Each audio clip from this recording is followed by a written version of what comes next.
Putri Sando Antonius Padua yang terkasih. Setiap kita yang sudah dibaptis dan telah mendapat nama Katolik memperoleh karunia khusus dari Tuhan untuk menjadi imam, nabi, dan raja. Menjadi imam, nabi, dan raja adalah sebuah panggilan untuk melayani. Kita dipanggil untuk melayani dengan hati. Orang yang melayani dengan hati akan tidak mudah bersungguh-sungguh. Orang yang melayani dengan hati pasti akan membawa damai dan sukacita. Orang yang melayani dengan hati pasti selalu siap mengorbankan waktu dan tenaganya. Injil hari ini menampilkan kepada kita kisah tentang perutusan para murid Yesus. Agar hati para murid tetap terfokus dan terarah pada misi pewartaan dan pelayanan, maka Yesus memberikan petunjuk dan syarat tentang apa yang harus mereka lakukan dan apa yang tidak harus mereka lakukan. Tentang apa yang tidak boleh mereka lakukan dalam misi perutusannya itu, Yesus mengatakan, janganlah kamu membawa emas atau perak atau tembaga dalam ikat pinggangmu. Janganlah kamu membawa bekal dalam perjalanan. Janganlah kamu membawa baju dua helai, kasut atau tongkat. Memang tidak mudah dan gampang untuk melaksanakan petunjuk dan syarat yang diberikan oleh Yesus ini. Namun saudara-saudari, demi keberhasilan misi perutusannya, maka bagi Yesus petunjuk dan syarat yang diberikannya kepada para muridnya itu menjadi sangat penting.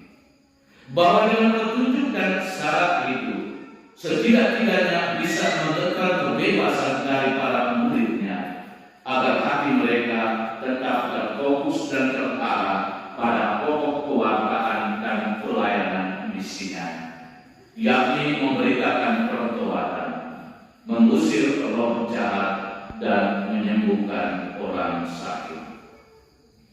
Kendati pun terasa berat dan tidak gampang untuk menjalani petunjuk dan syarat dari Yesus ini, namun para murid memiliki satu keyakinan yang besar bahwa Yesus yang telah mengutus mereka, Dia juga pasti akan tetap menyertai mereka. Saudara-saudari putra putri Santo Antonius Padua yang terkasih, sebagai orang-orang yang sudah dibaptis, kita dipanggil untuk mengambil bagian dalam tugas perutusan Tuhan sebagai imam, nabi, dan raja. Kita dipanggil untuk mewartakan dan melayani Tuhan dengan hati, bukannya dengan beban atau terpaksa.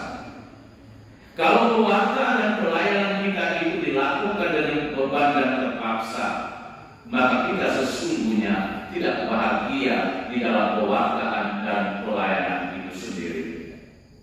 Sabda Tuhan dalam bacaan Injil hari ini adalah bagian dari perutusan iman kita, bahwa pewartaan dan pelayanan kita yang nampak dalam kehadiran kita di antara sesama yang lain setidak-tidaknya harus menjadi tanda nyata hadirnya kerajaan surga yang memberi harapan bagi yang kehilangan harapan dan yang memberikan penyembuhan serta pengampunan bagi yang menderita.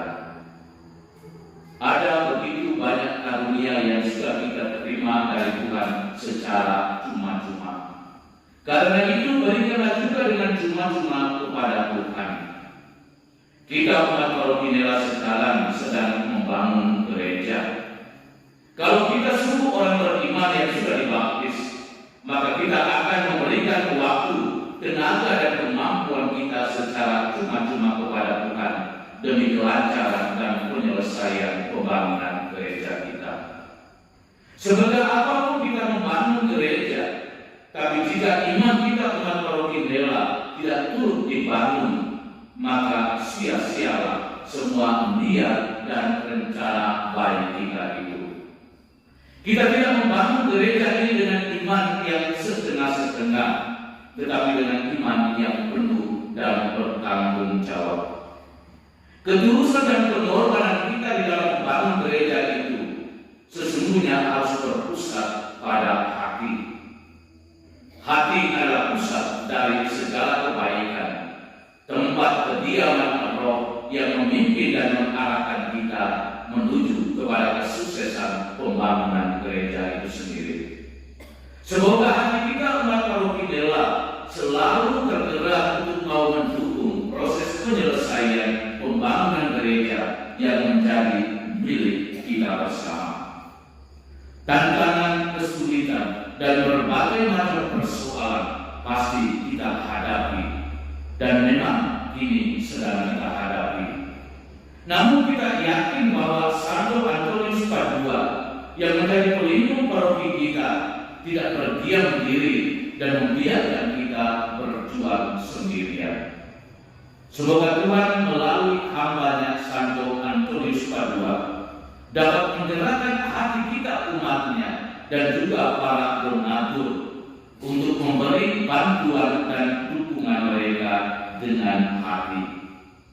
Kamu telah menerima dengan cuma-cuma, karena itu berilah juga dengan cuma-cuma. Mari kita berikan waktu, tenaga, dan kemampuan kita dan segala bentuk diri pengabdian dan pelayanan kita untuk proses penyelesaian pembangunan gereja rumah milik Tuhan ini. Tuhan memberkati. Amin.